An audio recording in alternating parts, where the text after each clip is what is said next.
मी रामकिसन शिवाजी चोपडे, मुक्काम पोस्ट भरजागीर, तालुका रिसोड, जिल्हा वाशिम. मी गेले 5 वर्षापासून म्हणजे 2020 पासून गो आधारित नैसर्गिक शेती करीत आहे. आणि या गो आधारित नैसर्गिक शेतीमध्ये आम्ही KVK करड्याचे मान्य निवृत्ती पाटील सर यांच्या माध्यमातून गो आधारित शेती करीत आहे. आणि त्याच KVKच्या माध्यमातून परत हवामानाचा अंदाजसुद्धा आम्हाला मिळतो.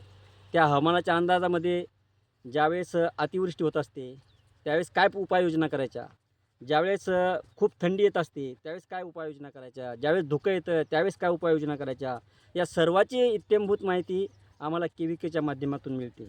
आणि या हवामानाच्या अंदाजामुळे आम्ही आमच्या शेतातलं नियोजन करण्यासाठी आम्हाला तेवढा वेळ मिळतो. आणि नियोजन करून आम्ही आमच्या शेतातलं नुकसान कसं वाचवता येईल याच्यासाठी आम्हाला या KVKच्या माध्यमातून जो हवामानाचा अंदाज मिळतो त्यांना आम्हाला फायदा होतो.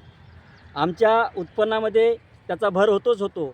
आणि इतर शेतकऱ्यालासुद्धा आम्ही सांगू शकतो की आता या टायमाला हे असं वातावरण आहे, या परिस्थितीमध्ये आपण काय करायला पाहिजेत, कुठल्या औषधं सोडायला पाहिजेत, कुठल्या पद्धतीचं वातावरण निर्माण करायला पाहिजेत.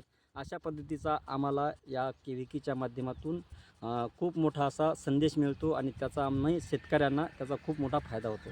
म्हणून माझी अशी विनंती आहे इतर शेतकरी बांधवांना की आपण KVK कृषी केंद्र करडाच्या माध्यमातून माननीय पाटील सर, निवृत्ती काळे सर असे वेगवेगळे शास्त्रज्ञ आहेत. त्या ठिकाणी वेगवेगळ्या औषधीसुद्धा आपल्याला कशा पद्धतीने बनवायचे हे सुद्धा माहिती होते. असं मार्गदर्शन KVKच्या माध्यमातून घ्यावं असं माझं शेतकरी बांधवांना विनंती आहे, जेणेकरून आपल्या शेतातला अनाठायी होणारा खर्च कमी होईल आणि एक पाऊल आपलं नैसर्गिक शेतीकडे होईल. यासाठी मी सर्वांना विनंती करतो आणि या ठिकाणी थांबतो.